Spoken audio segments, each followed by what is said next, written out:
3 months. That is all it took for one man to escape exile, retake an empire, terrify all of Europe, and lose everything forever.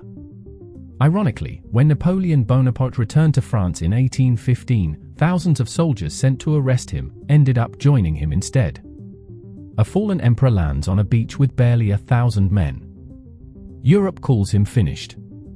France is exhausted from war. The king is back on the throne. And yet, within weeks, Napoleon walks back into Paris like he never left. No battle, no resistance, no one could stop him. Because Napoleon had something rare. People believed in him. Not like a politician, nor a king. More like a force of nature. Soldiers who should have hated him still cheered when they saw him. Farmers left their homes just to catch a glimpse of him riding past. Men who had fought half of Europe beside him looked at this exiled and defeated emperor and thought, maybe he can still pull this off. And that is what made the next 100 days so dangerous. When you look at his life, it almost makes sense. Napoleon had always beaten impossible odds since he was a kid. Long before he wore a crown, before the giant paintings and the battlefield pleasantries, he was just a skinny boy from Corsica with a strange accent and a permanent chip on his shoulder. He was not born into real power. His family had noble status technically, but not the money that usually came with it. They were hanging on more than anything else. When Napoleon was sent to school in France, the other boys mocked him constantly. He spoke French awkwardly. He kept to himself and he never really fit in. You see? That kind of thing changes people. Some become quieter. Others become bitter. Napoleon became ambitious. He read obsessively. He read history, war, great conquerors. While other students wasted time talking, he studied men like Alexander the Great and Julius Caesar. And somewhere along the way, he convinced himself he belonged beside them. Then history cracked open at exactly the right moment. The French Revolution threw the country into chaos. Kings were falling. Governments were collapsing every few years. Nobody seemed fully in control. For a young officer like Napoleon, it was the perfect environment. He rose fast, really fast. One successful battle led to another and then another. And what made him different was not just intelligence. Plenty of generals were intelligent. Napoleon moved faster than everyone else. Before enemy armies even realized what was happening, he was already attacking from somewhere unexpected. His soldiers loved him for it too. He marched with them, ate with them, remembered names, spoke to ordinary troops like they mattered. That sounds small, but back then, most generals treated soldiers like disposable tools. Napoleon made them feel like they were part of something bigger. And once men feel that way, they will follow you almost anywhere. Italy was where he became a star. His army was exhausted and undersupplied, but Napoleon kept winning anyway. Every victory made him more famous back home. Newspapers turned him into a celebrity before celebrities really existed. Suddenly, this young Corsican outsider was the most talked about man in France, and that changed him. You can almost see the shift happen. At first, Napoleon wanted success. Then he wanted greatness. His adventures in Egypt was part military campaign, part personal fantasy. He dreamed of becoming a figure like Alexander the Great, conquering the East and reshaping history itself. But the campaign went badly. The British destroyed his fleet under Horatio Nelson, leaving his army stranded. Most men would have gone down with the failure. Napoleon simply left. That tells you a lot about him. He returned to France and found the government weak, unpopular, exhausted. So he took power. Nothing dramatic. He took it mostly through confidence, pressure, and people believing he was the only man capable of fixing the mess. He became first consul. Then, a few years later, emperor. And once he had power, he moved like someone trying to outrun time itself. Victory after victory after victory. Austria, Prussia, Russia. One coalition after another collapsed against him. At Austerlitz, he completely outplayed 2 emperors in a single battle. Even his enemies admitted they were watching military genius in real time. For a while, it genuinely looked like nobody in Europe could stop him. Ask yourself this. What happens to someone who wins for too long? Usually, they start believing they cannot fail. That was the beginning of the end.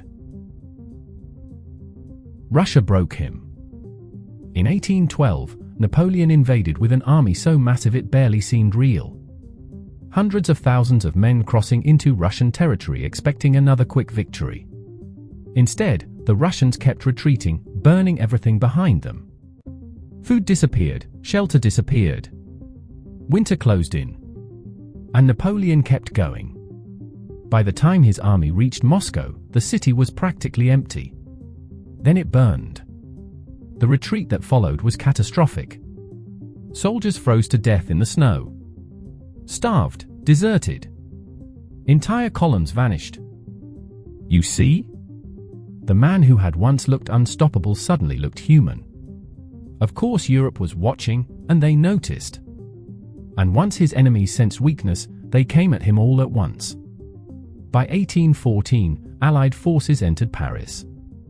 Napoleon was forced to step down and sent into exile on Elba, a tiny island off the coast of Italy. That should have been the end of the story. But Napoleon could not let go. Maybe he missed power. Maybe he missed glory. Maybe he simply did not know who he was without war. So less than a year later, he escaped. And this part still feels unreal. As he marched through France toward Paris, soldiers were sent to arrest him. Napoleon walked directly toward them and opened his coat. If any man among you would kill his emperor, here I am. Nobody fired.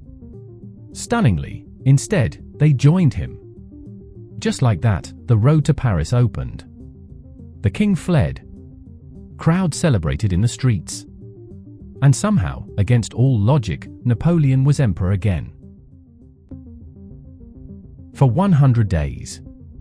Europe panicked immediately because they knew something important. If Napoleon was given time, he might actually rebuild everything. So the Allied powers moved fast. Armies gathered from across the continent. Britain and Prussia prepared to stop him in Belgium before he could regain momentum. And this leads to Waterloo. And Waterloo was fascinating. Napoleon almost pulled it off. For much of the battle, it could have gone either way. French attacks came dangerously close to breaking the Allied lines. But little mistakes started piling up. Delayed attacks, confused orders, missed opportunities. Then the Prussians arrived. And suddenly the balance shifted. You can imagine the moment realization hit Napoleon. After years of impossible victories, after escaping exile and retaking France against all odds, this was finally the battle he could not bend his way. The French army collapsed. This time, there was no coming back. After Waterloo, Napoleon surrendered to the British. They sent him to St. Helena, a lonely island in the middle of the Atlantic, where remote escape was basically impossible.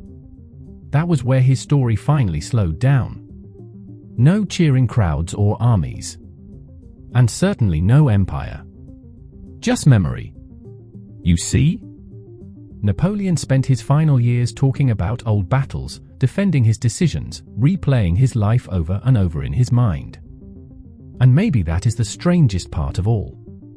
For all the power Napoleon had, for all the countries he conquered, for all the crowns and victories, it ended with a man sitting alone on an island, thinking about what used to be. He died in 1821. But 200 years later, people are still obsessed with him. Because deep down, this is not just a story about war. It is about ambition. About what happens when someone refuses to accept limits. About how the same belief that drives a person to greatness can also destroy them. And maybe that is why Napoleon still feels so modern. He was a nobody from a forgotten island. He almost conquered the world, then lost it, then came back one last time and dared Europe to stop him again. Thanks so much for watching all the way through. If you enjoyed this video, Don't forget to smash that like button. It really helps the channel grow. Drop a comment below and let me know what you think or what topics you'd like to see next. Also remember, sip and subscribe. The button is down there, and ring the notification bell so you never miss out on new content. Stay awesome, stay hydrated, and I'll catch you in the next one.